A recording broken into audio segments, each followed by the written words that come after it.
I was surprised by this movie in many ways. To say, I was regretting my decision. I think this would be something I'd show to my kids. Oh, that's good to hear. I think it's about a father's love for his child. Oh, absolutely, yes. And a complete stranger's love for that man's They wore child. really ugly outfits. Puke yellow, prom night, pale blue, you know. I don't even know where to start with this Definitely film. not a movie I would consider watching unless you tell me to. Hello, I'm Jack. And I'm Peter. Welcome back here to the Mog Live. Mog Live, staying alive.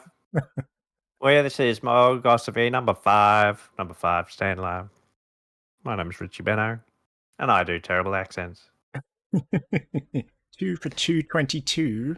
Chew, 1 chew, check 1 chew, chewing gum, some chew. 22, 1 chew. That's my password. So welcome back. We back hope to you've the been SCG. enjoying the show so far. We've been getting lots of feedback from people, mainly our mums and dads, and Wow, we had a others we had and a lovely aunts. message from Lachlan Coon, and I'm bringing it up on screen at the moment. He watched our Star Wars episode, so we did this episode.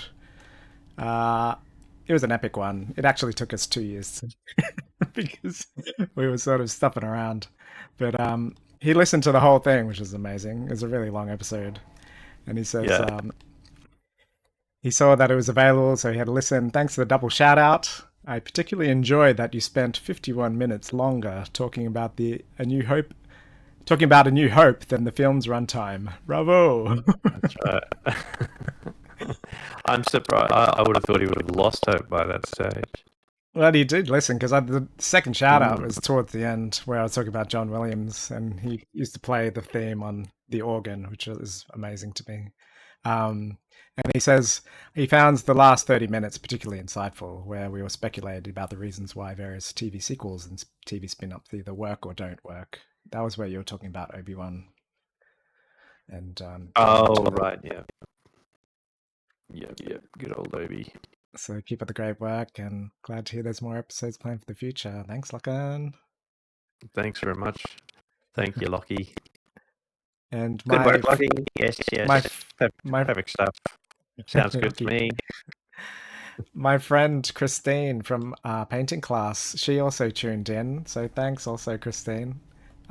She's the one that said this was disintegrating. It was, and she's always given me so much support with my art practice, and we always have great conversations after. And she's got an amazing intuition. I think that's one of the key things I wanted to talk about this episode, is the nature of intuition. Right. Because it's a grey area. There's no real way to define it, it seems, but it's so important, especially in this time of, the things are changing. We don't actually, it's not just humans we have to think about intention now, it's AI as well. What's the intention of AI? But also, what's the intention of our politicians? So are you saying intention or intuition? Yeah. I changed there, didn't I? You did. You said the nature of intuition is important. So as we speak with intention. I think they're similar, but they are different, aren't they? Well, intention is more about why you do something. Intuition is more about that sort of ethereal part of us that we can't explain why we pick things up or that we understand something. It's almost like how we combine our understanding and everything around us to get a feeling for something and intuit that something is going to happen or predict. And it's not necessarily something that you can always put your finger on. Because and some people have very good intuition for things. They can get a vibe for what is going to happen, and some people have a very bad intuition, or some people just don't seem to have any intuition at all. I think I did mean intention then. Yeah, I thought so. But So sorry to call you up, Derek. Sorry to call you out on that. I was trying to find a good segue. It sounded good in my head. I'm speaking for the viewers. And us viewers are very confused, but we're not anymore. Thanks to the other member of the podcast. Thanks for clarifying that. But I was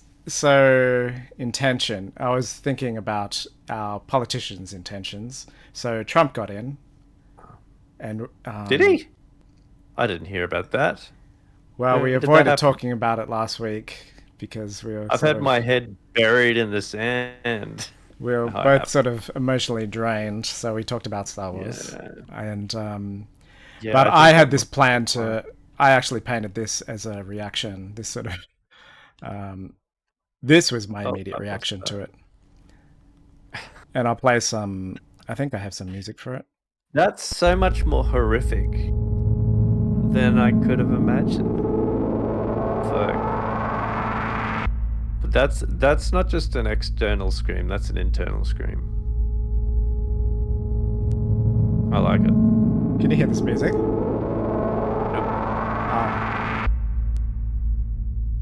I'm playing some music. It'll be on the stream.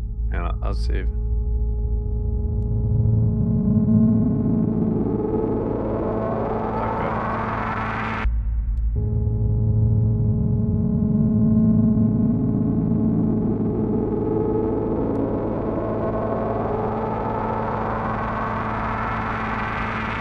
But also, there was this. It kind of matched.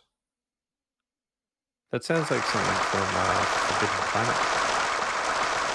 I think I was influenced by you.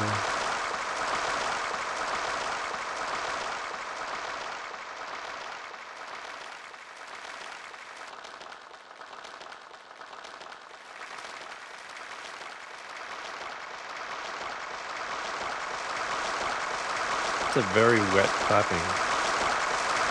That's a whole bunch of people who are self-flagellating themselves and then clapping really loudly.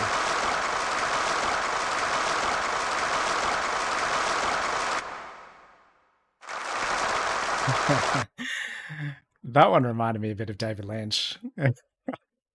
But something about the scream, and then later on it was more about this. I sort of went from this very sort of, it's very visceral response to something more like this along the lines of the fall of civilizations. I've been thinking about this quite a lot because they have fallen before, and something about the applause in me is, there's that quote. It's actually from Star Wars, funnily enough. This is how democracy dies, with thunderous applause. Yeah. Isn't it funny how many quotes come out of that original prequel trilogy that we all thought was terrible? I still can't really watch it, but it still has lots of quotes that are very memorable. It's got some good ideas, doesn't it? And so with the scream, I wanted to talk a bit about Deleuze. This guy, have you heard of Gilles Deleuze? He's philosopher, French philosopher. It sounds familiar. I'm pretty delusional, though. And he wrote this book, Francis Bacon, The Logic of Sensation. So I'm a big fan of Bacon. And he actually broke... Me too. Broke it all down. Oh, I love this, the flavor in the morning. But his big calling card was the scream. So he had the Pope screaming. Do you know that one? Is that? Yeah. Oh, no. That's Munch. Edvard Munch. Bacon was... that's Munch. Okay. He was... he had the Pope... Munching some bacon. Sorry. Munching some bacon. Sorry. He copied a portrait of Velasquez, the Pope, and the Pope was actually quite a thug. Like, he's quite a sort of ruthless figure. So he sort of painted this scream on him, and it was a really powerful piece, and it got a lot of acclaim. But this guy, the philosopher, he's breaking down what it actually means for Bacon in the act of painting the scream, and so. For Bacon, there was... He thought, what have I got to lose? I love the puns. He said... Sorry, I'm totally sidelining. I apologize. No, don't. I had to get them out of me. there's nothing that might cause the horror. So you see the scream without any sense of what is actually the cause of it.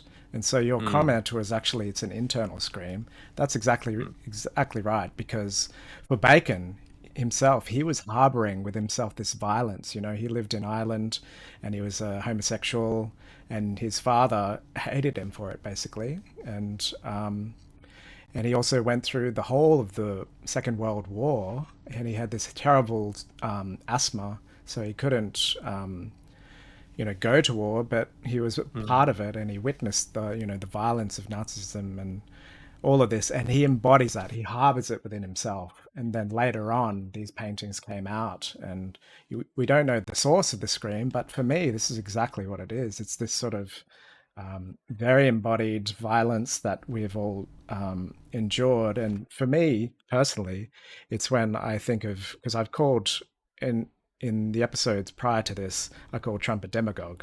He's appealing to people's passions and their emotions Yeah. and their He's popularity and appealing to people's id yeah. in a lot of ways. But I can't forget what he did in that his actions in the insurrection that he incited, and people lost, the people lost their lives. He had every power to stop them, but he just didn't. And Mm. he was reveling in it. I think that's my take on it. Like he wanted to see what would happen. There's some chaos to him that doesn't care, and so that's where my Oh, sort of totally.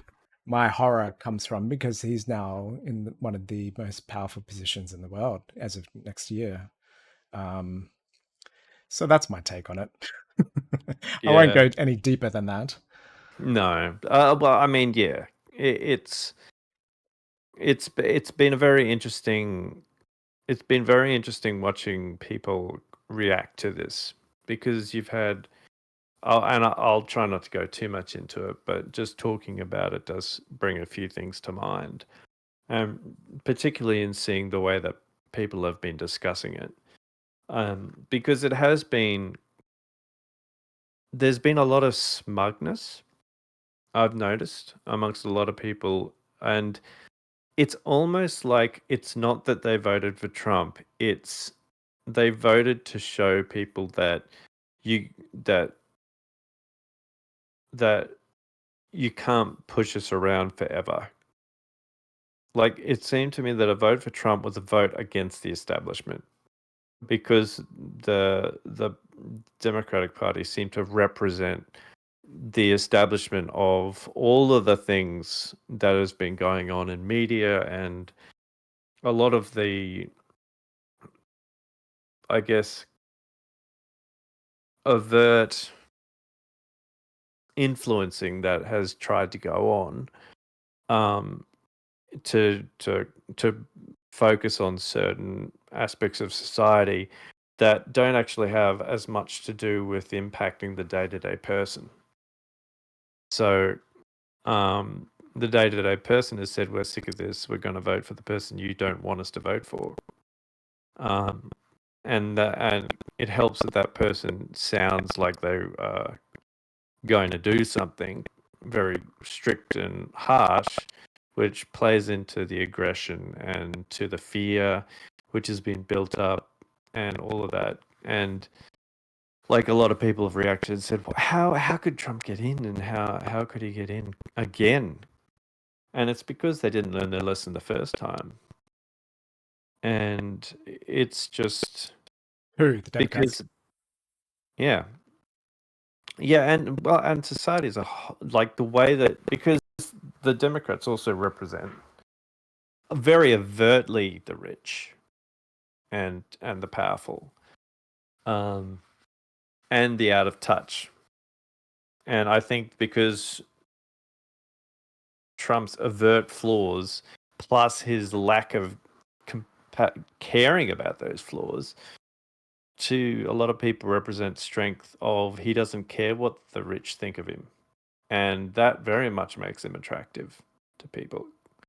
So it's like when you look at it in a certain light, you can't be surprised that it turned out the way that it did because of just how much people were focused on saying Trump is bad without thinking about what they were doing or how they appeared or what they considered important.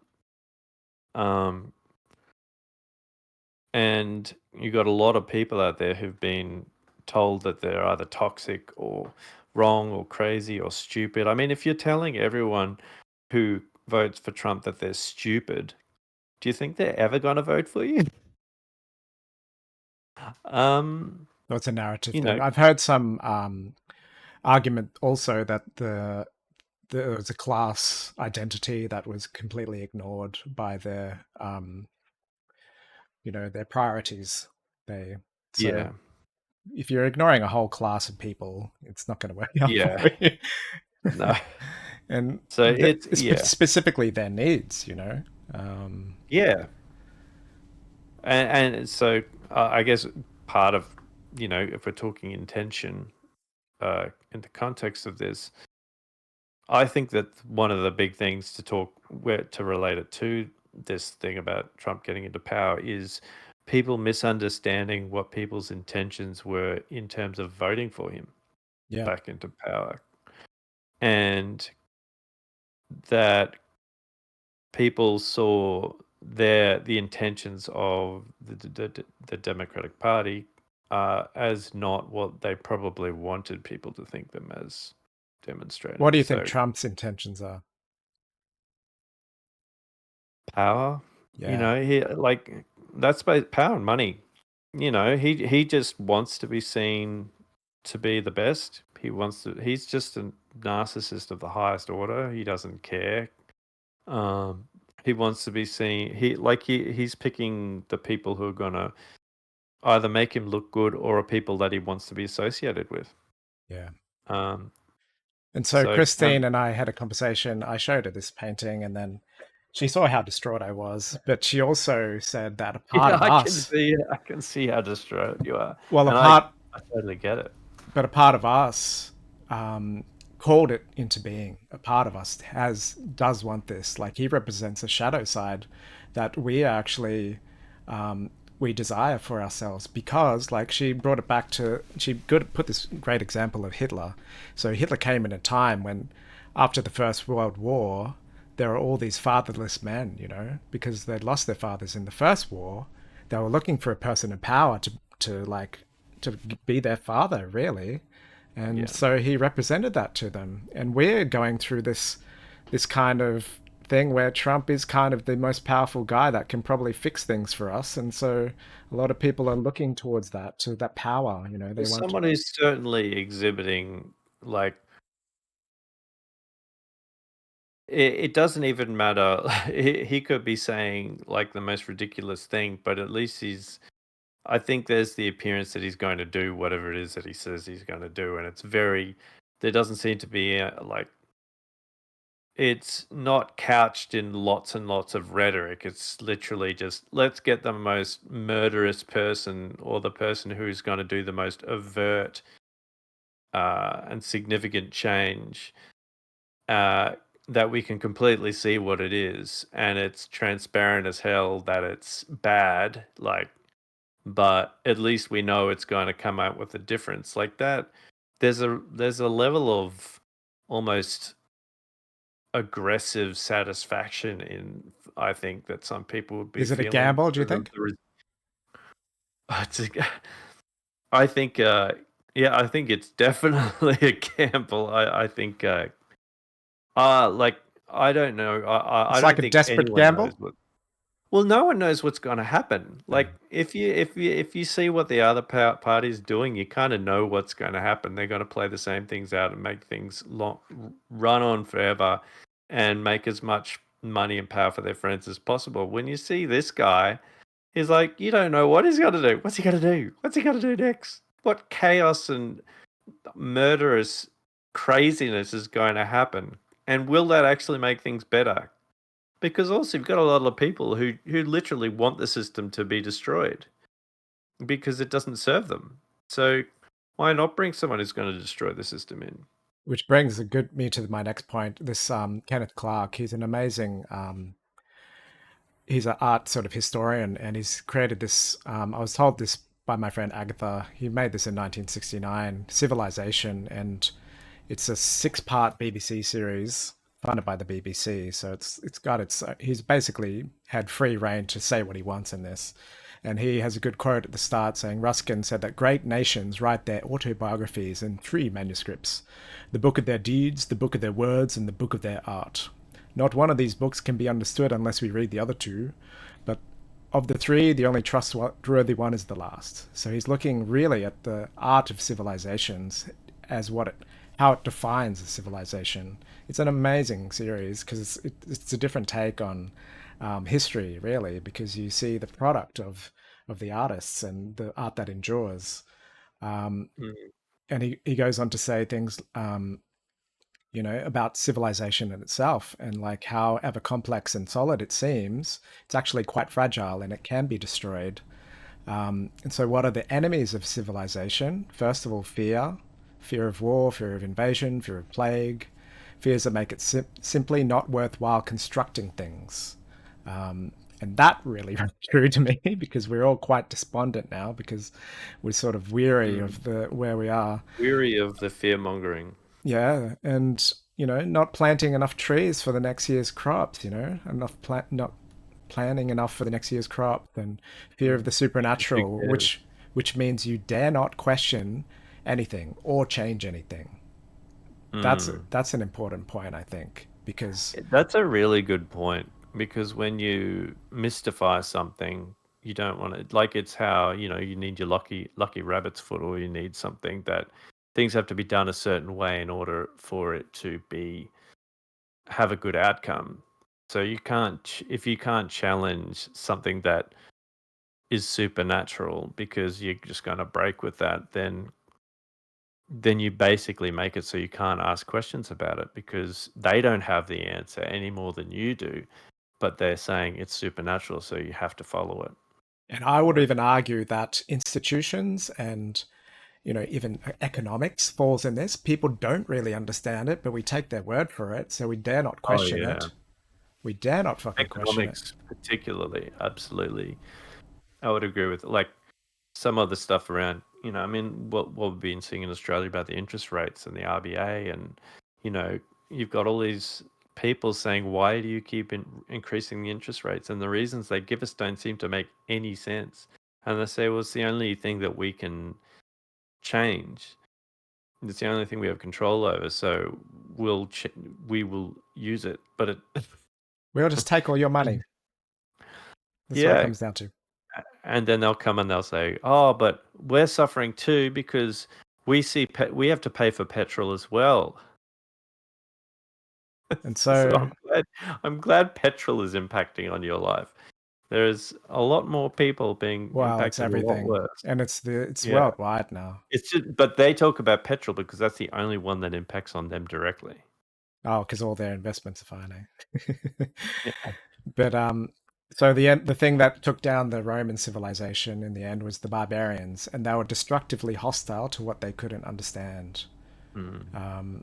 So there is a big element of that, I think, that is recurring Well, as we speak.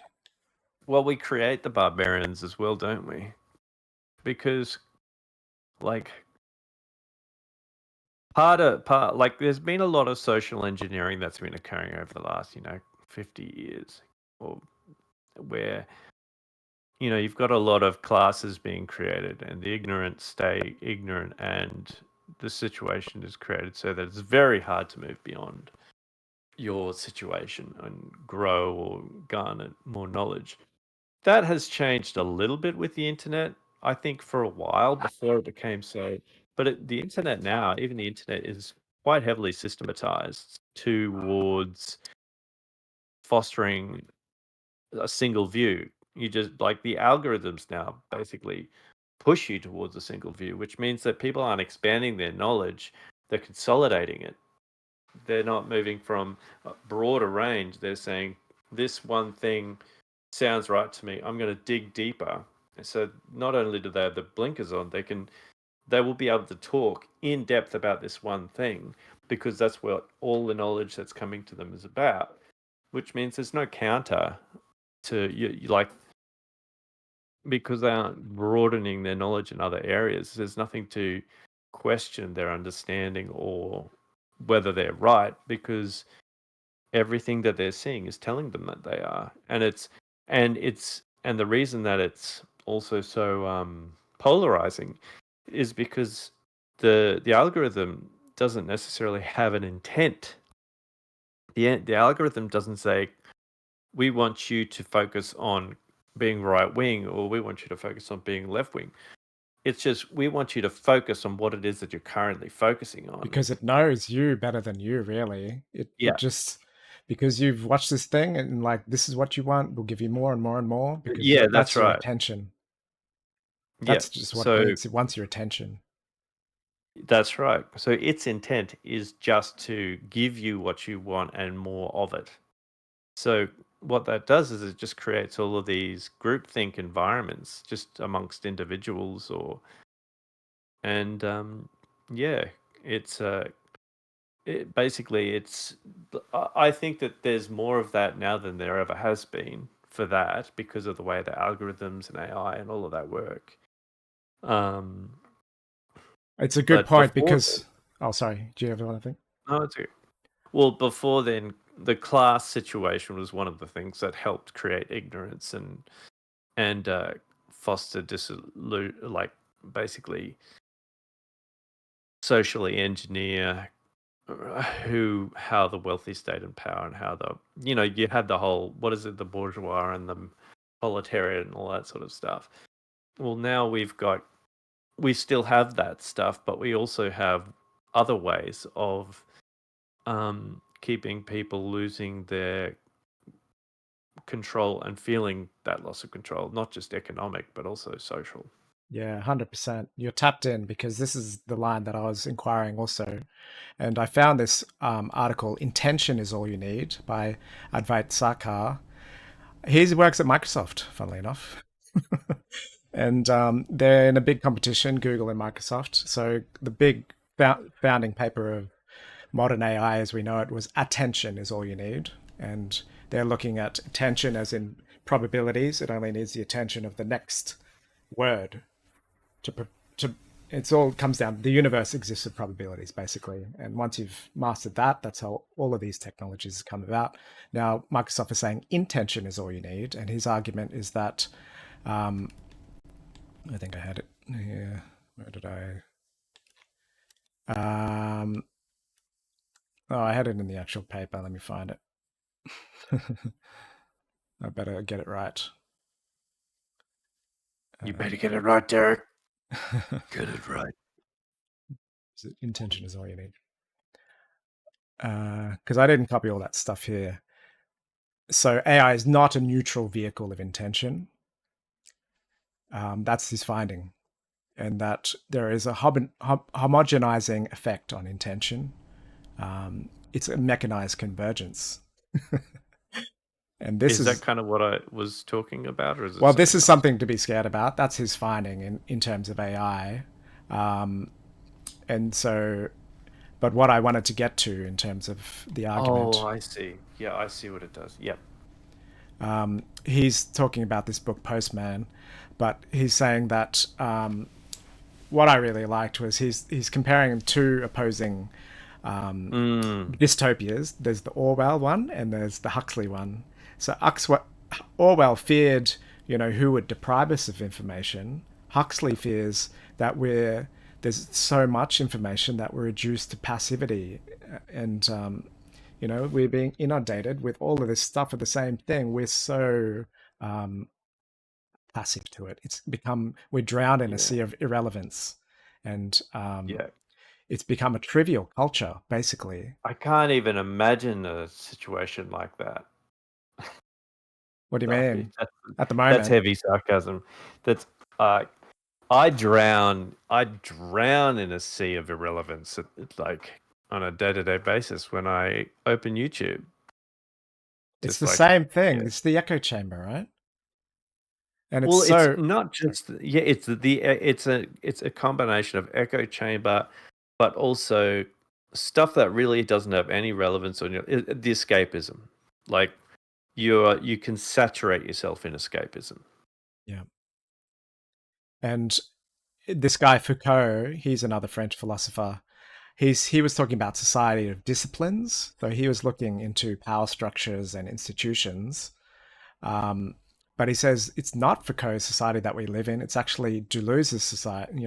This guy that I spoke about at the start. He's a philosopher, but he had this theory of a society of control, one where we are under control. We do our jobs. We're controlled by the economy and all of these structures that control us.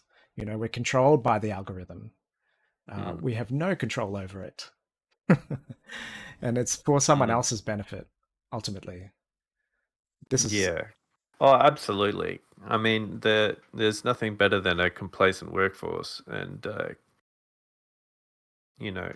like, it's better to sit on YouTube and complain about how terrible the world is than it is to go out there and try to change it.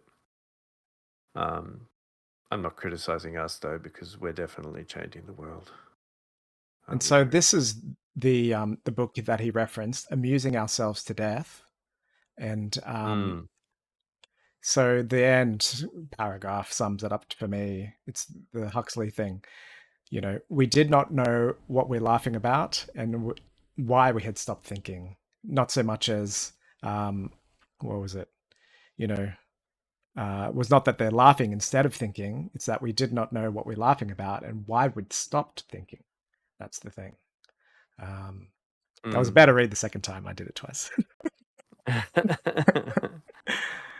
Let me just clean some of this up. I didn't have time to prepare properly, so that's like the laugh track that sounds like the laugh track in one of those terrible sitcoms where the jokes are so bad, but the laugh track's there so people laugh along with it because it sounds funnier.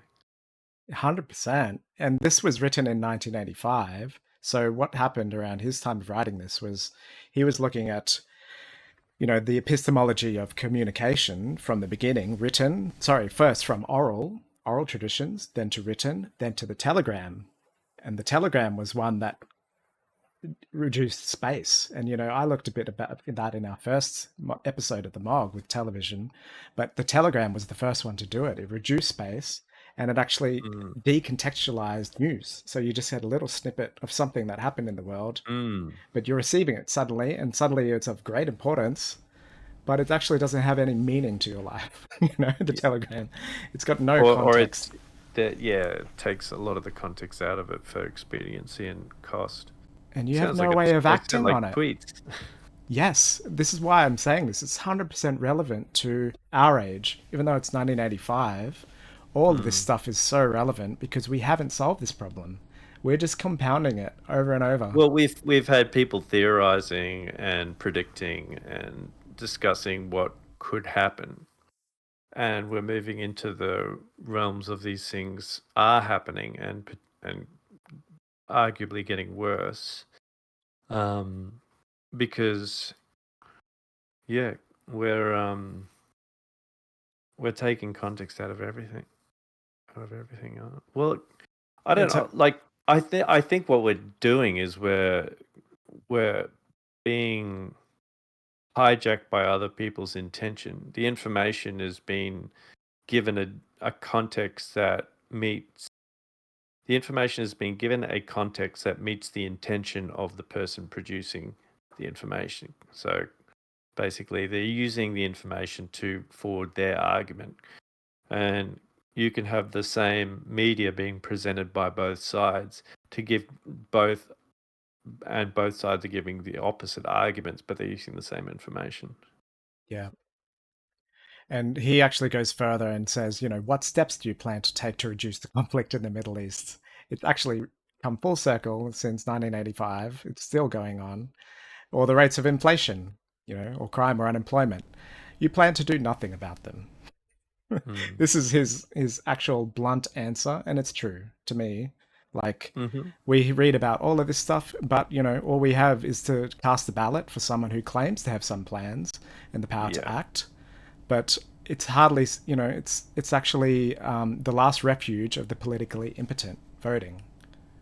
We've actually been stripped of that power too, kind of. Yeah. Because it's well, meaningless. the voting is voting is the it's the last thing that people point to when we talk about a loss of freedom and ability to change the world. People say, but you can vote. And it's like, yeah, but you can't vote for the most positive outcome. You vote for the best negative outcome. That's what people end up having to say. Is just like, did you vote for the person who was going to make the difference, or did you vote for the person who was going to cause the least damage?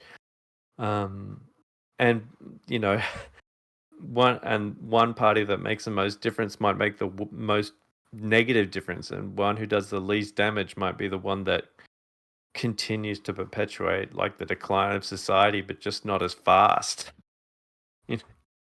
And so I tend but to, at least we have a choice. yeah, I know. And I tend to look back, like, I looked back at civilization, but also he looked at the founding fathers of democracy, and like there was this guy, Doug. I didn't copy his name. I copied this research so badly. But anyway, this guy Douglas, I don't have his full name, but he was giving a speech. And so he was saying the founding fathers of America were actually intellectuals, and they would speak for hours, and people would attend and pay for these lectures, up to 7 hours of debate sometimes, and they'd go and have dinner in between and have rebuttals after. So it's Imagine really people speaking for hours, Derek. I And people know. actually sitting down and listening to them. It's a different time, isn't it? I am talking about us. Oh, right. Well, that was my final point. My final point is that we're reviving it through formats like this. Trying to, yeah. Yeah. But I mean, in back then, I can't. Keep I would like to refer to myself.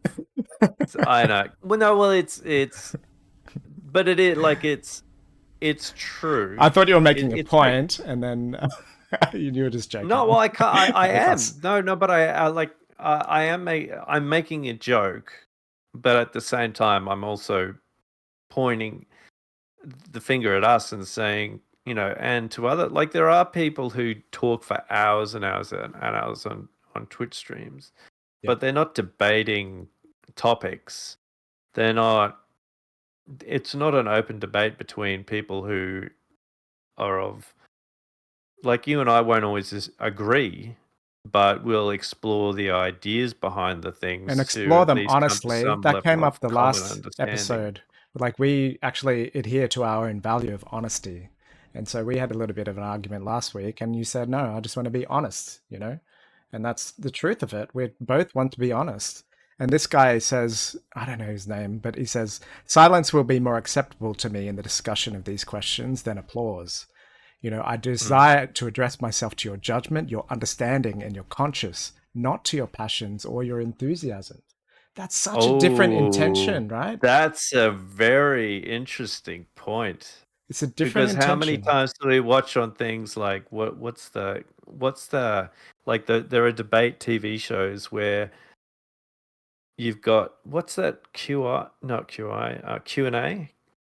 like Q&A, where you've got the politicians debating, and one of them will make the point that everyone agrees to, and they're all like clapping, yes, because it's playing to the passions of what the common Australian or the common man or the common woman wants to see change. So it comes down to that intention. If that is your intention, then that is where it all goes wrong, Well, I don't necessarily think that's not necessarily bad. I think that only that is bad. I think I think that the biggest problem we have is just how much our passions are played to now. Like, that's how it's always been. But almost without understanding, that's the problem. Yes, that's true. Well, the understanding has already been manufactured for us to adhere to, so that when an argument is put forth, we clap and it plays to our passions. Like, we're not questioning it. Like, it's not in a situation where people are questioning Well, Like that's the without first thing that he understanding. said, your judgment. We have to judge. We have Yes. to be first ourselves judges. We can't just Yeah. be swept up with our, our passions and enthusiasms Yeah. for what, Because what others sorry. have told us, what our parents Yeah. might have told us, our friends, our peer groups. We have to actually make the understanding and the judgment, from a Yeah. place of And I think that conscious. when you highlighted that and you highlight judgment, understanding, and consciences, the other thing that needs to be highlighted in there is because you as the individual, your judgments, your individual judgments, your individual understanding, your individual consciences. Because as a group, we have the ability to move into a group of like-mindedness where we share as a group a judgment. But you need to be able to be the quiet person in the room who isn't just reacting passionately to what someone's saying, but you're actually thinking about what they're saying. You're using your judgment to what they're saying. You are trying to have an understanding of what they're saying.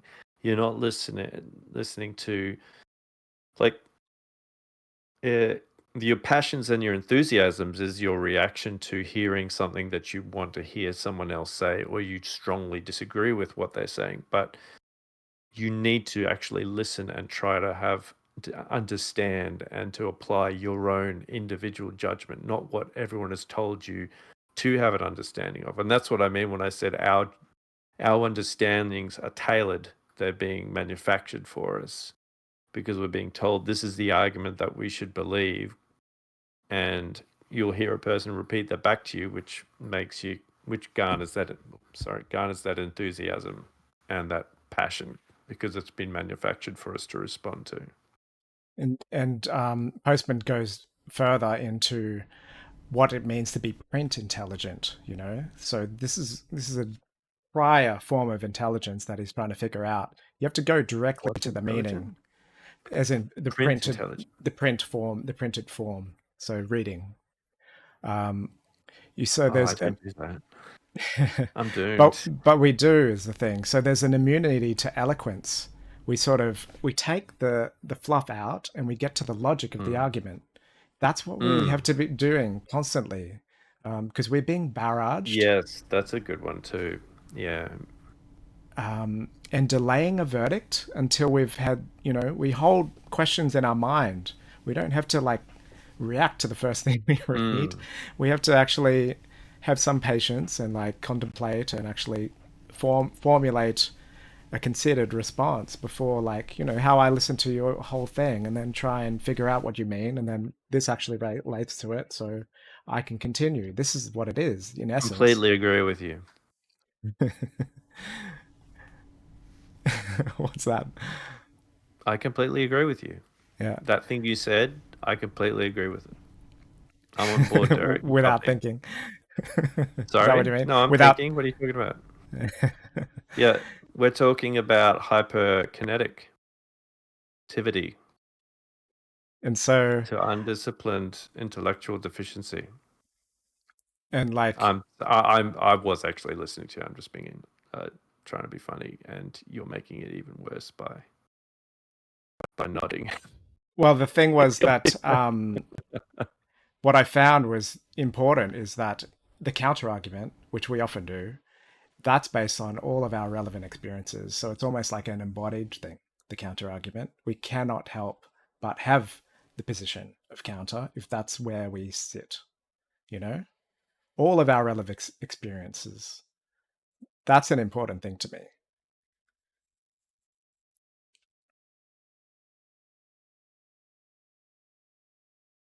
Hmm. So taking the time to think about it using your experience. But like, for instance, you said Peter Jackson's not one of the best directors in the world. You immediately said he wasn't. And it was sort of like you had to break down why, but in your experience, that was true. So that's your, Mm. your embodied experience of what exists. So this is where truth is for me. Like, this is where debate can exist. What we're getting swept Yes. up in is in a very passionate tug of war, which will never, there will always be two sides. There's always going to be very separate camps. There's no exchange of ideas. There's no argument, counter argument. This is the important distinction that's being lost at this point. The hardest part with regards to arguing a point now is that the structure of an argument is I say what I think, you say what you think, and we both go away believing what we think without actually listening or trying to deconstruct or even agreeing to points. Because to me, argument isn't about who should win. It's about what do we get, like, how do we grow at the end of it? Like, how have we changed as a result of the argument? If you can't argue with the intention of growth at the end of it, then I don't think you're arguing for the right reason. Because, like, say you want to do something, you want to go for a walk, and person says, it's raining outside, it's terrible, it's wet, it's muggy, I'm going to get sick, I'm going to die. And you say, well, we haven't actually gone for a walk in 5 weeks, so we're actually going to have worse outcomes if we just sit inside for another day. We need to do it, but we're gonna die. It'll be clearer up tomorrow. We said that for the last 5 weeks. I don't even know why this is a terrible example. But what I mean is that any argument, the idea is to understand the points of view, to deconstruct it, to identify the good points, the bad points, combine them together to come up with a better outcome. Now, if all of your points are the best points, then the person will have to agree with you to get the best outcome, which is rarely going to happen, but that's what you would like. But most of the time, you both have good points. So you can break it down with, you're right, it is pouring with rain, but we haven't gone out for a while. Why don't we go at the certain time of the day when there's not going to be mosquitoes and we're not going to get eaten or we're going to get sick by something? Let's put on our raincoats and go for a short walk so that we've at least rested. And then the next day, if it clears up, we can go for a proper walk. There's ways of breaking down. So you're talking about influence. I'm talking about change. Argument is, but you're right. But influence, no, I'm not. I don't think I am talking about influence.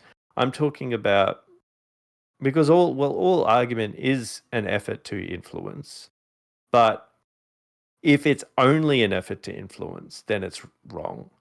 It's the best intention of an argument is to have the best outcome or the best understanding, which isn't necessarily both points of view, one point of view being correct. It's the best points of view from both sides coming to a better understanding. Yeah, absolutely. Hey, I agree with that. And to bring it back I'm still to going for a walk in the rain. Have you got a raincoat? I don't own a raincoat. I think I have one of those crappy ones. Poncho. Yeah, I got a poncho.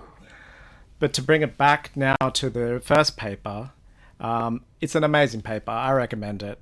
Intention is all you need, because it goes into existential philosophy and in terms of AI, but they're talking about Maslow's famous hierarchy, and there's this woman, Payal Aurora. Aurora, is that how you pronounce it? It must be.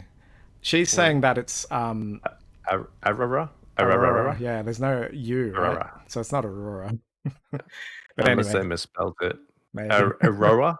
Aurora? Aurora. It's Shaggy. Hey, Shaggy. Oh, Hey, it's Scoop. actually, it's a, what is it? It's a pantomime? Oh, no, a panettone. Palindrome. A palindrome. But she's saying Maslow's hierarchy is tipped on its head from her experience as an ethnographer.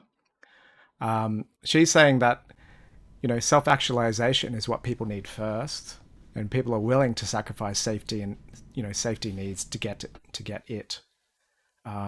So her example is like, where work threatens their dignity and places them in financial hardship. People will leave their homes who cannot express their identity or not accepted for who they are. So there's this idea of original intent for me. And there's a great quote here by James Oppenheim. He says, our days shall not be sweated from birth until life closes. Hearts starve as well as bodies. Give us bread, but give us roses. That's a nice quote to read in an AI paper. But it's true. There's this deep sort of self-actualization, which I was talking about in our faith episode, at our core that defines us. This authenticity, this truthfulness, this sort of true self. I don't know. There's so many words for it and so many frameworks to talk about it. It's art. It's the universe. It's nature. It's this fundamental I'm not going thing. to say it. What's All that? right, I'm going to say it. It's the vibe. It's the vibe, dude. It's the vibe. But she's saying people need that first, which is interesting to me. It's like it's not something you reach at the end. It's actually It's a very interesting point to be made. I don't necessarily disagree with it, but I don't necessarily agree with it either, because it's hard to think about. Like if you're starving, it's hard to think about the relevance of your place in society and how you can influence to make life better when all you can think about is that you're starving to death. But yeah. I mean, if you sit only at the level of meeting those needs without, if those needs are met, then I don't know, because like, in some ways this is more, I could be wrong, but I mean, this is almost like saying when those base needs aren't being met, then it's required to have self-actualization to recognize, to get that first before you can actually improve the other aspects of your life. I think this is where Sacrifice safety. because self-actualization itself doesn't need to be inherently a struggle. I think that's where we get into trouble. Like it's actually very natural to us to know what our intuition guides towards our intentions. It's our values. It's everything that makes us us. And the nature. People, their dignity. That's like your identity. And she even uses the word express your identity. These are things that are your core. You know, um, self-actualization isn't this like Buddha, this great sort of nirvana. It's actually just you at your truest self. It's just you, and you being able to be you. So there's another. I'll see if I can bring it up because I can't. I can't think of what the. While you're doing that, I'll just finish on one thing here. It's that the solution that this guy gives is the active cultivation of intention. So it's not farming it off to the AI. It's not giving it to Trump to tell us what what's best. It's our own active cultivation of our intention. That's really important to me. And that's kind of what I'm trying to do here, is like give a platform of breaking down some sort of level of truth from a very broad number of resources, different, music, art, philosophy, technology. There's patterns in them all, and it shows because the same names pop up. Like for me, I was in IT land. Suddenly I'm reading about Deleuze and Kierkegaard. He's in this paper as well. And like it's led me down this book of, amusing ourselves to death. And there's so many great points in that. I recommend that one too. So it's cultivating this intention for ourselves. That's really important. Did you find your thing?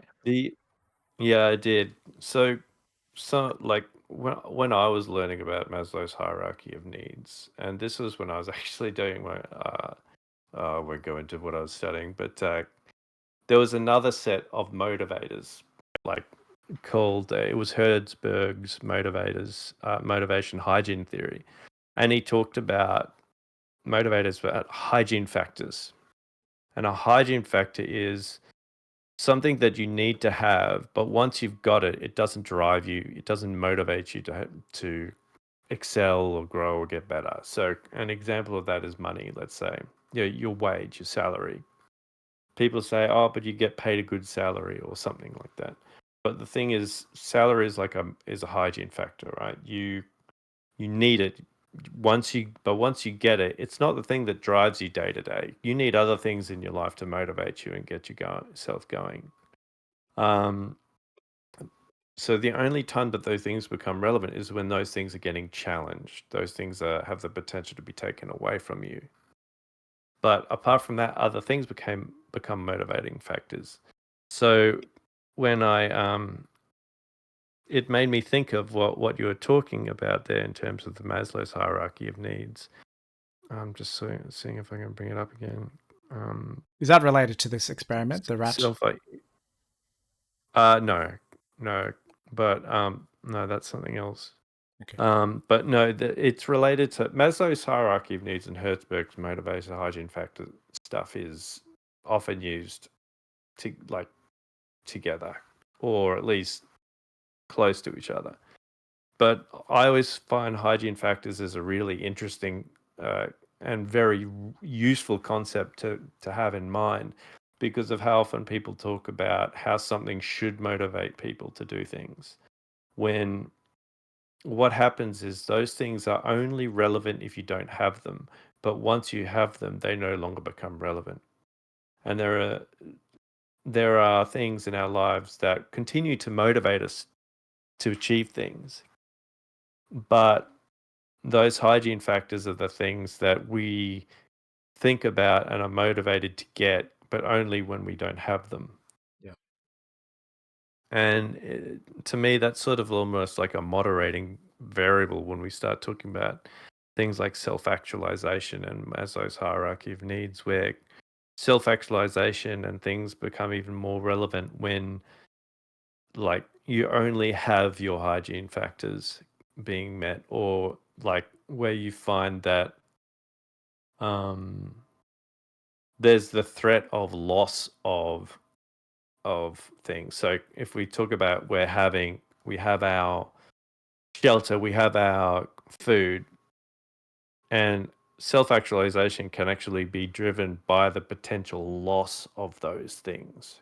Like if we think we're going to lose our job, we think we're going to lose our house, we think all of these things, it motivates us to think about ourselves and potentially move into self-actualization to see how we can attain those things again, which I think is kind of what they're saying there. I could be wrong, but the requirement to go and attain those things, to get food and shelter and all of those things, becomes driven by our own self-actualization when there is the threat of losing those things. So this like the cyclical nature of those things. So I find, I was just thinking about it, and it just made that Hertzberg's motivator hygiene factor thing come into play in my head, because it kind of does relate or maybe to it's your... just that, it's the difference between wanting a Mars bar and an orange. That's probably what I mean. Well, it does relate to the rat experiment, I think, a little. Not very familiar with this one, but this guy built a rat utopia, and he found that, their motivations changed. It affected their behavior, kind of, because they had all it's their... not for the better. But also, is that and because not they had for the their better. hygiene needs met? There was no motivation? So, well, so to go into this very briefly, I'll just bring it up for myself.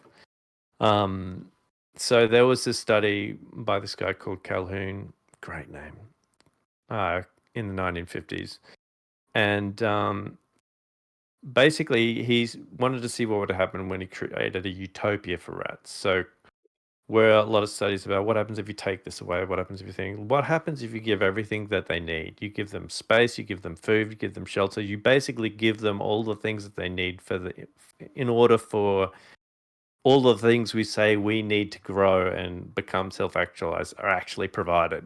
Yeah. And what ended up happening was a whole bunch of bad shit. So among males, the behavior disturbances range from sexual deviation to cannibalism. There was all of these types of things where these like social cliques emerged where some of them hoarded food and or took control of certain areas of the thing so that they had control of food and drink, even though there was enough for everyone. And basically there was this breakdown in society. Social norms changed to the point where there weren't any proper ones anymore. And what ended up happening was they stopped looking. Parents stopped looking after their young. They forgot how to basically procreate. They lost the social skills required to mate, and essentially it moved towards extinction. So they gave a group of rats everything that they needed, and it led to the degradation of the society. Yeah. Because all of the norms broke down, or everything that they had built up that was required in order to gather all of those needs was no longer required, and there was no guiding force to determine what the best thing that comes next is. And I don't know about you, but some of those behaviors and some of the way that those those things that were described, and I read something else about this somewhere else. I can't remember too much, but The scariest it thing, I think, really for me is the it's infant scary. mortality rate of 96%. And, the females are abandoning their young. It's kind of like, yeah, to the point Well, where what causes that? Is that an external thing or an internal thing? I it's. I mean, I have to. I would like to read more into the article because obviously there's going to be a lot more to it than just a wiki summary of it. But But you know what I mean? Like, if you have a child, when you have a child, you have a son. What would it take for you to abandon him? Like, you've given everything, but you forget about your son. I think there's some $1 sort million, of the $1 connection million, between. $1 There's like million, there's a bond. Only a maybe two. million. Simon's going to watch No, this when he's older. yeah, no. Is that all I was worth to you, Dad? No, you couldn't pay me enough. That's the No. thing. And like, but is it just a rat thing then? Maybe rats are sort of, they don't have the deeper. No, I think that this does speak to us as well. Because when, like, I think that when you're like a lot of the behaviors that we've developed as to function in society are things that are driven towards survival.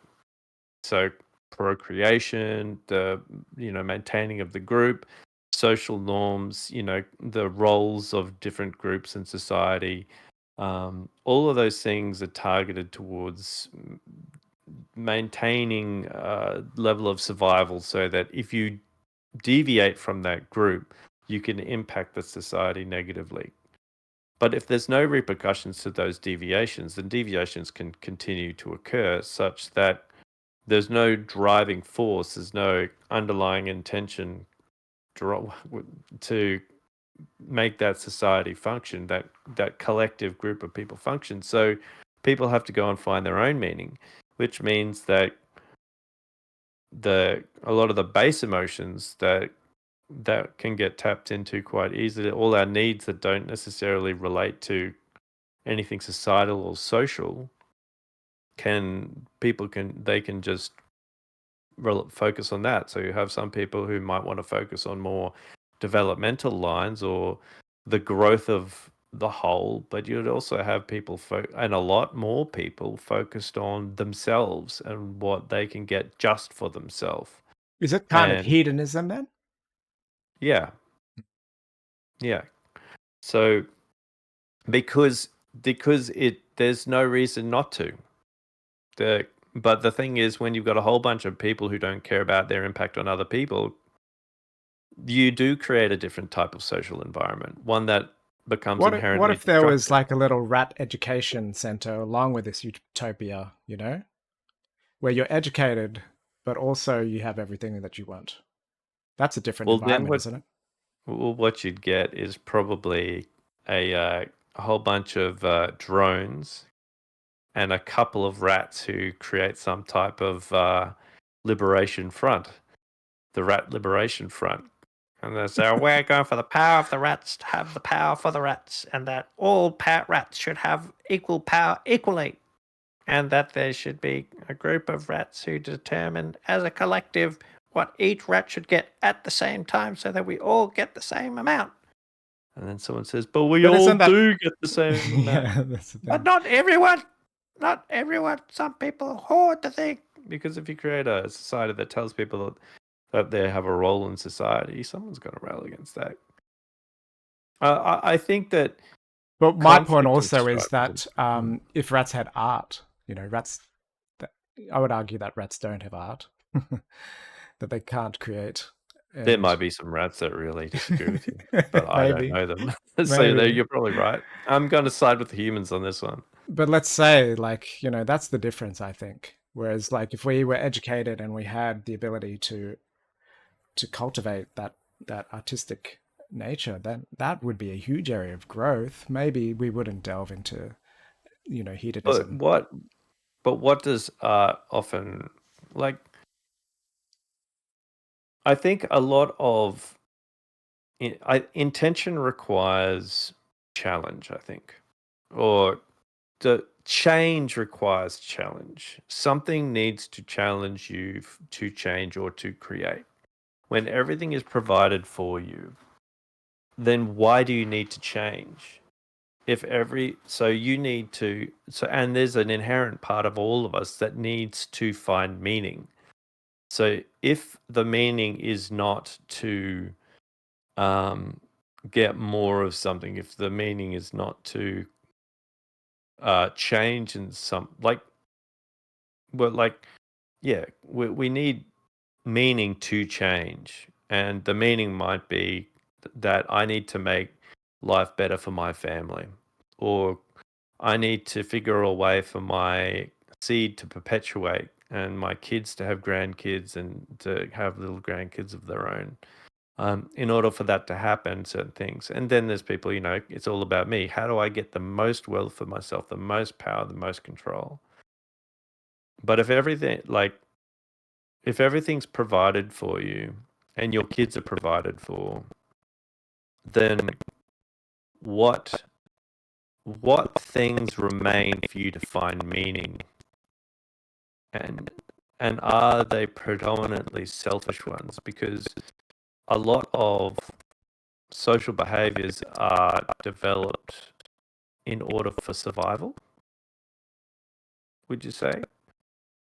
So, and art is often a byproduct of internal struggle or some type of need to reflect outwardly something that we're feeling inside of us. So, art is creative. Creativity is driven by a need to show something new and different. If something new and different if we have a society that is only based around, like, if everything that we need is there for us, what does artwork serve a purpose for? And I'm not saying I have an answer to that, but what is art's purpose in a perfect society? There's one quote that reflects what you were saying here. Camus in 1942, this is in that paper, Intention is All You Need. He's actually talking about the tension between the human search for meaning and a universe that is silent in response. So we have the task of creating their own purpose in this guy's argument. I'll go further because I do have thoughts about this. Okay, good. And it comes down back to Kenneth Clark, because I was getting to his sort of counter-Reformation period, he gets to the Baroque, and then we get introduced to Bach. And I'm a big fan of Bach, as you know. And they played this little Well, segment. everyone likes trees. And I'll play a little bit for you guys now. You might not be able to hear this dude, but through the That's all good. stream. Mit ihm gekreuziget, einer zur Rechten und Maybe einer listen to the zur stream, Linken. if you can. Die aber vorübergingen, lästerten ihn und schüttelten ihre Köpfe und sprachen: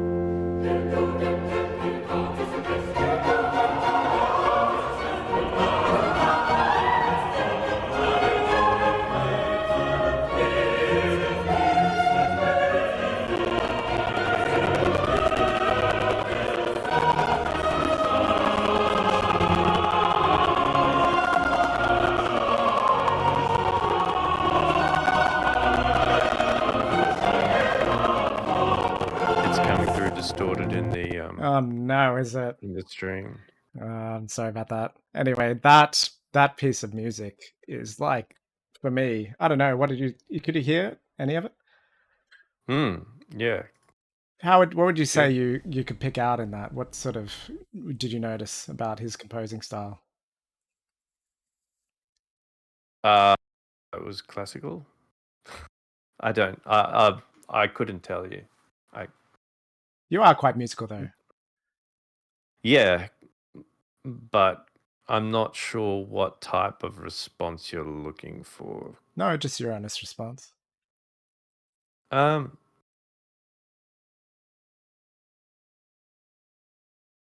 Are you coming through distorted? I'm a bit worried now. When you can hear am I yourself. coming through? I'll have a listen. Hang on. Ladies and gentlemen, Peter Doderman here.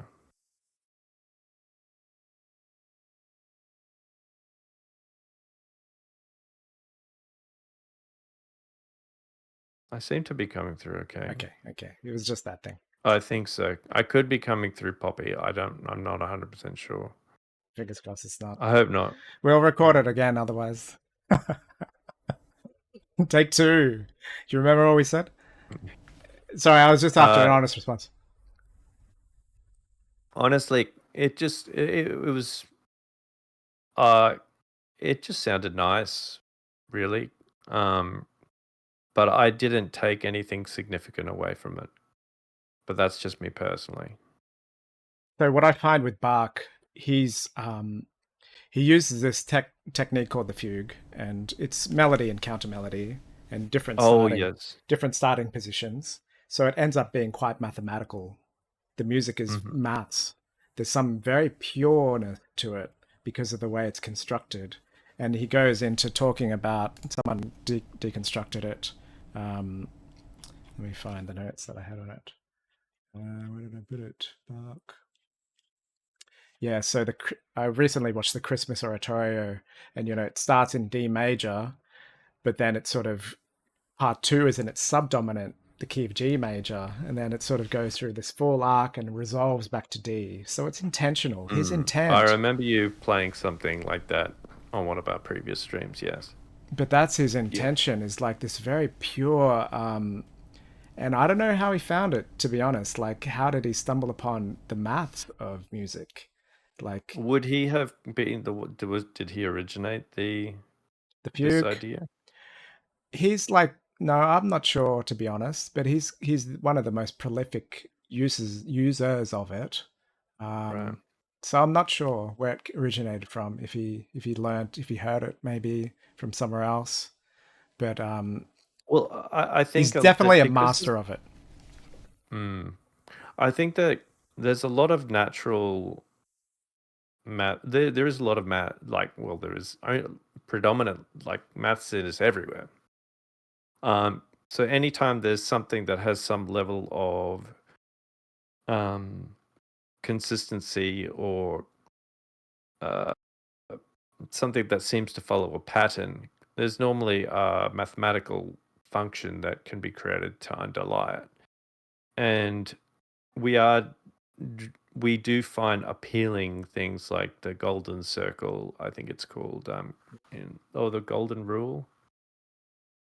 there are things that immediately for us aesthetically tap into to us that we find beautiful, and like symmetry and that type of thing. So the process of discovery is one where people can be playing with ideas and concepts, and when they sound aesthetically pleasing to them, they then can codify that, understand how it's working. Almost, they don't mathematically discover it; they discover it aesthetically, and then move to mathematically understand it, and then therefore they create, I guess, the process by which it can be recreated without the aesthetics required to do so. Yeah. So And the other example I'll in give, fact, that sounds a bit like AI, where AI hasn't been the one that's come up with the idea of what is the right answer. We've determined that, but it's created the mathematics behind what we've said it should say, and therefore it feeds it back to us, and we understand, and it comes back as meaningful to us. it's a reflection.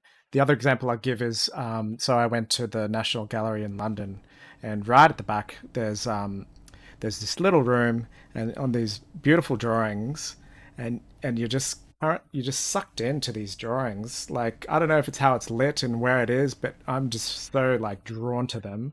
And it turns out they're original Da Vinci's. Like, they have Da Vinci's original drawings, and like, they're timeless. They're absolutely perfect drawings that are magical, that need to be preserved at all costs. There's something immortal about them, and he's tapped into the geometry, the maths, or something, that rings true to our souls. That's the creation. There's something that doesn't occur in rats that occurs in us, definitely.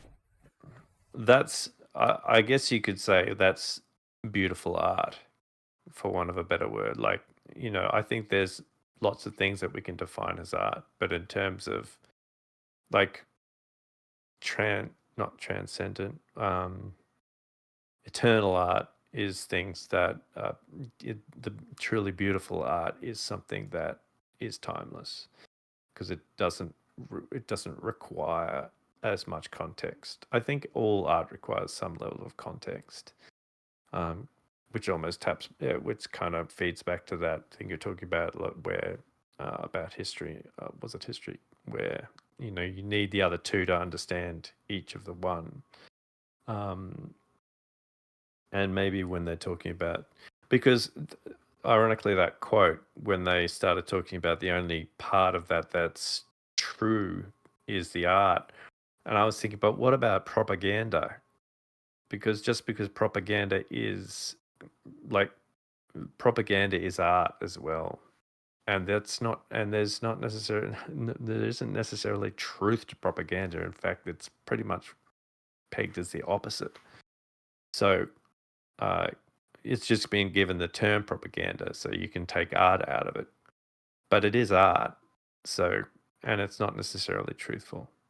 But the guy Kenneth Clark, he's actually extremely discriminating in what he thinks good art is, and so he was talking about Michelangelo and Rembrandt, and he was showing very even the Viking art, like it didn't matter what civilization it was from, but he did find great versions of that civilization's art, the stuff that was preserved.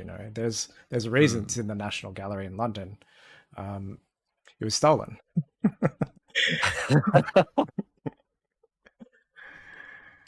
And yeah, I think the last thing I have to explain theft to. I keep trying to explain theft to my son. It's kind of hard when you've got people who don't explain theft as theft. So this is the Christmas oratorium. I don't know if this is going to play now. It might be very choppy, but I'll give it a go.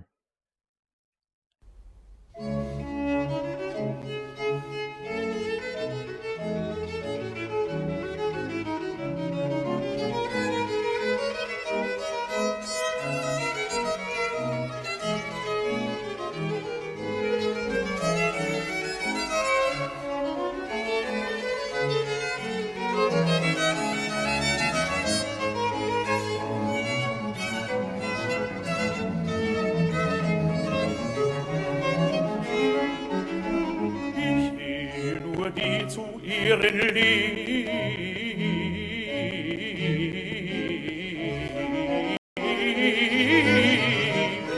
Mein Heiland gibt mir Kraft und tut, dass es mein Herz recht eifrig tut. So it's very German. And it's lovely though. Because it comes, I listened to the whole thing. They performed it here. Madeline Easton, she came from Austria and studied there, but she brought it all back here, and they play it with period instruments. She knows there's an importance to these works and that they need to be listened to in this way orally, and it's incredible because you go on this journey. It's like 3 hours, and this is the climax. I think this piece. There's a sense of urgency to this one, but it's so pure in the math, in the actual the rhythms of the fugue, and that guy, what he's actually singing about. It's about Christmas, and this guy, Bach, he believed in Christ, and he says, "I shall live only to honor you. Give me strength and courage." He's talking to a baby, so that my heart may do right eagerly. Strengthen me so that I may worthily and thankfully extol your grace. It's kind of just this really pure devotion. The peak, the climax of this guy's masterpiece is just an act of, I don't have the strength, but I can ask this baby for some of that, and your grace gives me strength. It's all about faith, and it's like when you hear people, like, they weren't even smiling to each other as they passed. They were very serious about the message, and they were singing joyfully. It's the whole thing culminates in this, because I think we're at a time where we don't appreciate, and I even looked around the room, like some people were yawning and like really switching off. But the core of that essence that needs to be listened to and appreciated is what will get us through this time of darkness, I think. And we are in one. We're definitely in one. We're blowing ourselves up, honestly. 40,000 dead just in this Middle East. And I made this work. So my priest last weekend, he said, it's the Jubilee year, 25 years. It's the year of hope. Last one was in 2000. 2025 is this one. This year should be a year of hope. And I made this painting. What does hope look like when I've got so much blood on my hands? It's based on a dancer, and like the choreographer Stephanie Lake, she's in tune with it as well. The work is called Is this your piece? This is my piece, but it's based on a dancer performing this work. The universe is here, and there's something about this one where what does hope look like? We have to surrender a little bit, but also we're complicit in all of that stuff that's happened. We can't. It's almost like we need forgiveness. We need forgiveness before we can even think about what it means to move forward in terms of reconciliation, in terms of peace. How can we be hopeful? It's a question to me, because the priest seemed very hopeful, but I think there's still so much that needs to be reconciled. So in a way, the hands on the it's almost like a clearing of our collective third eye. In some ways, we need that. We kind of need that absolving of what's happened, because it's actually been horrific. It's been like collective horror. It feels like to me. It's amazingly we're amazingly detached from something that is so horrific. Like, it's something being perpetuated that we've been told is horrific, but we're also being told by the people who but the very people who are supposed to be condemning this are the people who are just letting it happen. And basically it's making us complicit in something that we don't want. And how do you condemn an entire society for its actions when? Well, a part of it is us too. We have to come to terms with what it is in us that has allowed this, our own sort of neglect, some in some ways. Um, but there is, like, I just recently joined, like last year, there was a group that was all based around the power of prayer, and their belief is that um, no matter how small you think your personal intention is, it's a very Mm. powerful thing. And the Pope is sort of saying we all need to get together and pray. That's an intention. Mm. Um, Yeah, it's a well, for me, it's not necessarily about prayer. I do think that is like I'm an agnostic, as you yeah. know. And But I'm not pushing this on any. No, obviously, this is a no, no, very no. neutral I know, space but where I you think can I believe think anything. what it is good is to say that just from so that it's not necessarily coming purely from a religious perspective, because there's value in what you say, and you don't need to attribute the religious aspects of it in order to get that value. I'll clarify That one that thing, because the last episode was our faith episode, and I got deep in that. The Catholics, they wouldn't actually um, be very happy about me chanting to Hindu gods. So I'm actually in a in sort of the bad books in terms of the Catholics, because I do believe in more than one thing. So it's kind of like I am open to everything. Like there's no yeah. close. This is how it should be. This is what I believe. So you should think Mm. this. It's completely I neutral. I think it's important though to talk to this as well, because we live in a time where, I mean, essentially what we've been talking about earlier on in our discussion was about listening and not responding based on uh, emotion, and using judgment and actually listening to what the other person has to say. Um and to me, you can't discount anyone's opinion no matter what your initial reaction might be. So like, listening to you when you talk, like there is a gut reaction that I believe people feel when they hear someone talking about faith in God and prayer and all of those things, which is either one of, this is a person who actually is like me and has faith in God, I want to listen to them, or this is a person who's speaking about faith of God, they're a crazy person, or they're not in touch with reality, or they're a fanatic or what have you, because they have a belief of some kind.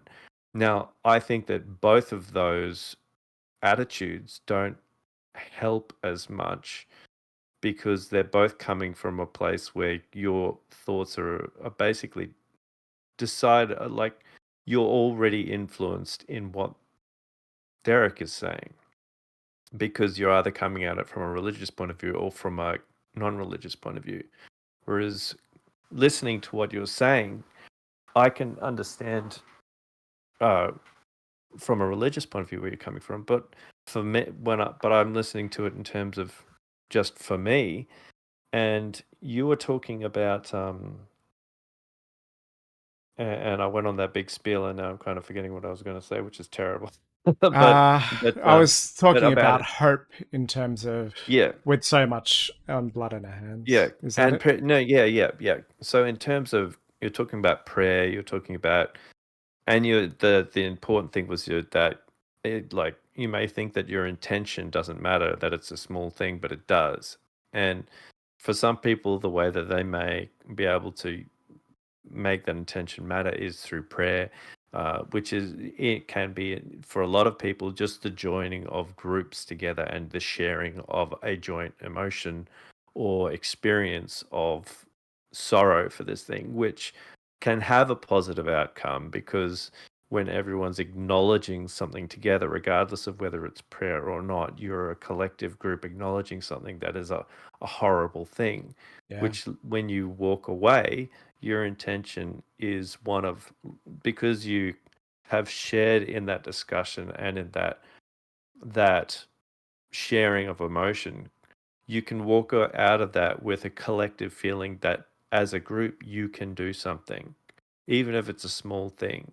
So you can take religion out of it completely, but you can use religion as well as a way of saying that it's a way of people getting together and sharing an emotion, sharing and sharing an intent or a reflection, which can lead to a positive outcome because it's shared, and because and I think that that's the sort of thing that needs to be thought of and used. Not hearing words like prayer or Catholic or Hindu gods or whatever. It's about the actual actions behind those things and the positives that those things can be turned into. Because when we use words like forgiveness and reflection, prayer, all of those things are about reflection, which means it's about it comes back to things like self-actualization, basically inward looking, trying to understand things, moving beyond just to thinking about what you need just for yourself. And those are the things, you use that stuff as a means of growth, not just for you, but for other people, and a shared growth in some direction. So that's why I think that's where I'm coming from when I talk about this stuff, because I think it's a useful tool to say you're agnostic or you're an atheist. But atheism has its own religious element to it. But So in interrogating that a little bit, when an atheist practices mindfulness about a topic like that, is that the same thing as prayer in your mind? I would say yes and no, because uh, Let's say they get collectively together with a let's group of say, atheists and well, think about I mean, the loss, the grief they grieve, collectively grieve for Palestine. Is that the same thing as prayer? Kind of. kind of. Prayer, I think, like some prayer is a word that has its own meaning, I think.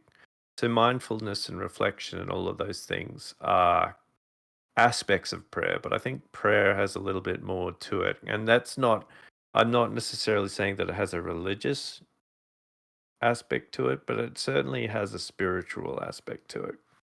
And there's something about the idea of the spiritual that has, if that even if you can put it to a scientific source, it's kind of, it's a little, I'm not going to say it well because I don't even fully understand, but it's a wooey woo. It's a bit wooey woo in that practicing of mindfulness and reflection and all of that is a little bit, you know what I think it is that when you get a whole bunch of people that actively don't believe in something, the non-belief in something has to it an element of uh, self-aggrandizement or something.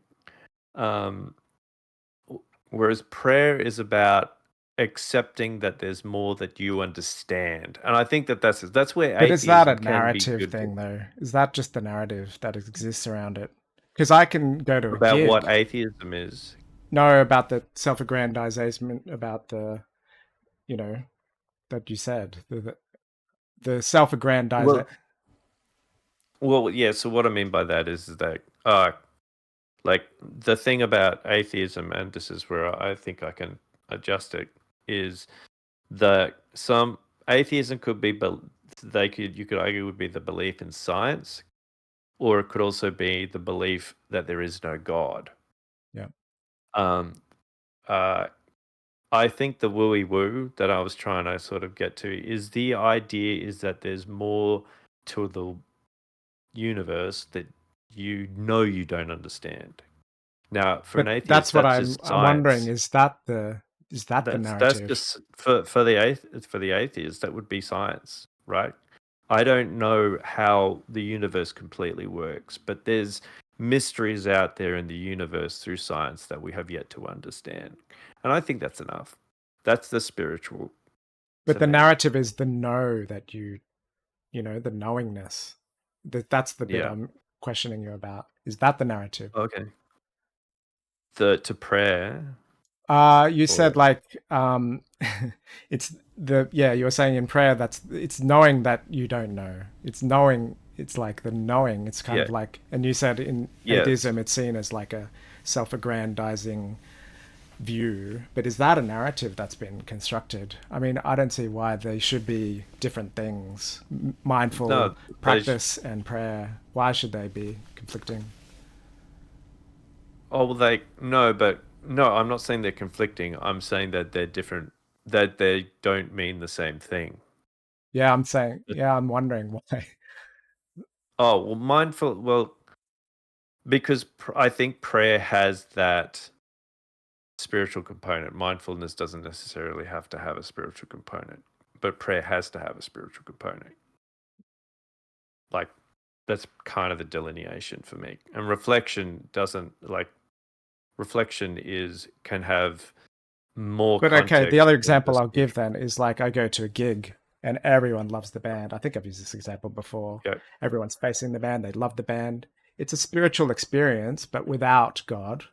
But we're all actually worshipping, kind of. It's the same sort of thing, but it doesn't exist in that. They're not praying. But is that the same? I'm just talking about prayer, the difference between prayer, mindfulness, and reflection, not the difference between. But would you say there's a spiritual aspect to that though? Collective sort of worship in music? I don't know. Um, I mean, if you're asking me whether having I think so. You're saying if my definition of spiritual is knowing that you don't know something or believing in something more than you understand, well, I guess I don't know. I'd have to think about it. I have to break that. It's a grey area that I want to sort of explore because I don't see it as a difference. It's the same practice Between fundamentally. Like you're doing the same thing and getting the same jolt in your nervous system that you would if you're doing one or the other. We're just labeling it. It's just a narrative that we've put on it. Well, and it's a very harmful but narrative because it's a divisive narrative. It doesn't need to be, you know? So I'm trying to understand the narrative that you're saying is divisive. The fact that I go to a gig and I'm not having a spiritual experience, whereas it's the same thing that you're actually receiving the same experience because you're all in a position where you love the same thing. You're practicing devotion to this thing, and you're collectively reaching a very different state of being. That's a spiritual experience. Yeah, but that's not what I was talking about. I was talking about a group prayer. I'm talking about collective people getting together, not as a. I'm not talking in terms of the devotional aspect. But the thing I'm saying is the difference is that you said I don't want to argue with you. But, why? This is the whole point. We've just talked. It's fine to argue. But you're not seeing what I'm saying. I'm not. That's why I'm seeking to understand, because I think that there's something that you're saying that I'm not. I'm not disagreeing with you. You agree that the gig could have a spiritual component to it, right? Are we on the same page there? I don't. I have never thought of that, so I could neither agree nor disagree. I'm open to that idea. You're open to the idea.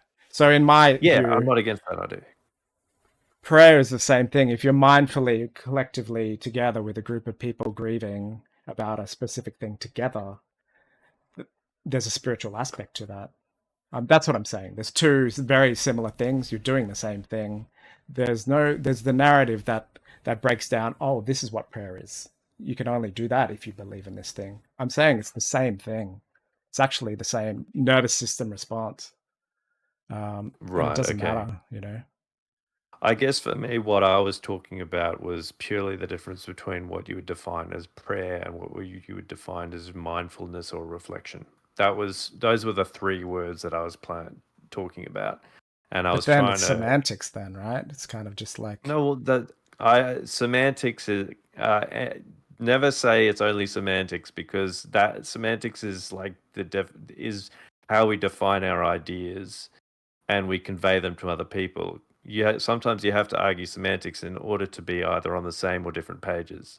So the reason semantics also can be important because it can get to the heart of words and why we argue about certain things. So semantics is, when people say let's not argue semantics, I don't like that. Sorry, because like the reason I talk about mindfulness and prayer differently is because to a lot of people, those two things are different. One has a religious component, but my argument in this context is that can an atheist pray? Is kind of what I'm saying. Like, because your question was, well, can atheists do the same thing if they don't believe in God? Is there an equivalent for an atheist? So that's, to me, is the statement that needs to be investigated. So the reason I say, well, atheists get mindfulness and religious people get prayer. Okay, is there a difference between mindfulness and prayer? I think that there is, because mindfulness can be an inner reflection on the self. It can be a state of feeling and being.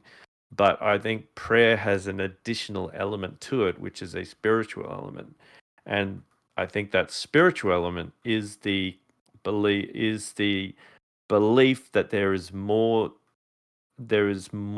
to this universe that we don't understand. So whether that is a belief that there is a God that is overseeing everything, whether that is a belief that there's more to science and an understanding of the universe that we understand. That's why I'm saying an atheist can pray. If I think about it and I deconstruct that, can an atheist engage in the same activity as what you're describing? I think so. It's just they can either practice group mindfulness or they can practice group prayer, but to them, the actual religion is the belief in science and that there's more to science that they don't understand yet. And I'm not disagreeing with you. I'm not actually taking any side in this. I think it comes down to intention, and the intention is so pure if you're doing that, if you're in a group collectively grieving, that 100% there is no difference in my mind. You are doing the best thing that you can possibly do, you know? That should be encouraged, 100%. It's no less than prayer in my view. It's 100% the same thing. In fact, it's better because you don't even know. Like, at least the people that believe sort of, they think God's on their side or whatever, but you don't know. So, but you're doing it anyway. So in some ways it's more powerful. And that's why I'm thinking that there's a narrative that prayer is better, but I don't think it should be seen as different, you know? It's kind of like the same thing. You're intending this collective grief onto a group of people that are suffering, and it's benefiting everyone. Yeah. No, I agree. I think that all people should be able to do that. And I think that stuff like that is important in this time, because like, how are we going to get together to share and acknowledge that something bad has happened in order to also as a collective get together to talk about how things could be improved? Like, sometimes, a lot of psychology is around acknowledging that something is a state only to be able to move things forward. Like, acknowledging something on its own and just saying, oh, we've acknowledged it, and then not doing anything about it, it can be a bit it's just about making yourself feel better. But actually acknowledging it with the intention of like hoping that there is an improvement and a change, and hoping that you're able to be a part of that change and wanting to be a part of that change, I think is part of it that's important.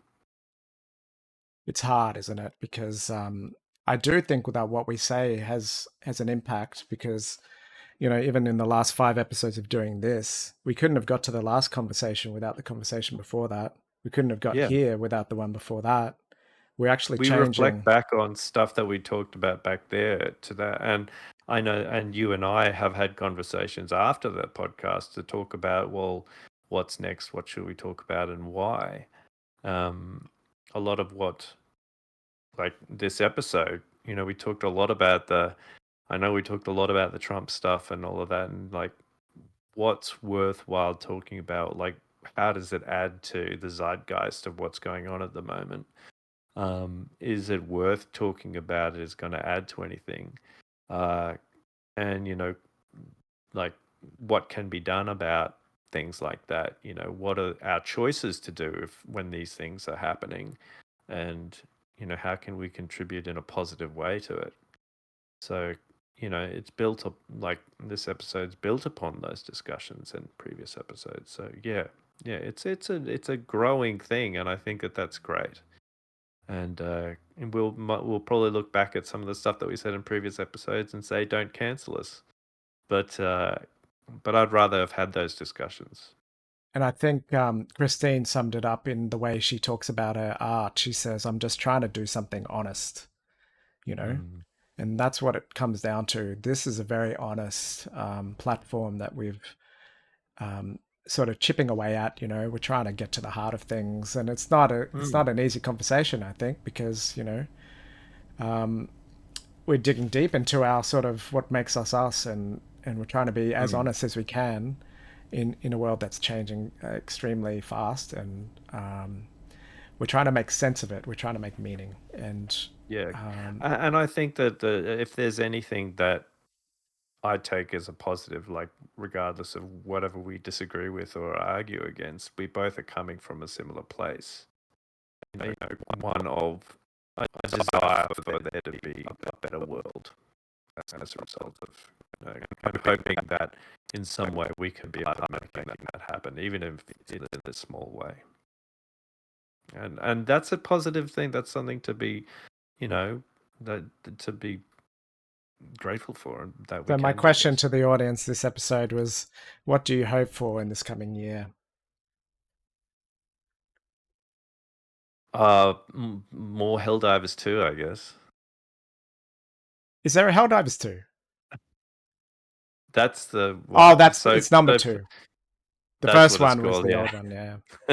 So for those out there, actually, it is actually interesting because there is a computer game I've been playing a bit of to get a bit nerdy, and one of those is this game called Helldivers 2, which is it's a fun game, but it's a play on Starship Troopers. And if you've ever seen Starship Troopers, you know that they talk about all kinds of things like democracy, and it's very camp, but it's very good. And the game itself really plays into that because they've got this concept of managed democracy, and it's so rah-rah and two-dimensional, and it's so overt, but it's so enthusiastic as well. So you've got all these players that are talking about, yes, for managed democracy, which is basically an AI determines what your vote is going to be, and you're enthusiastic about what it's going to vote for you.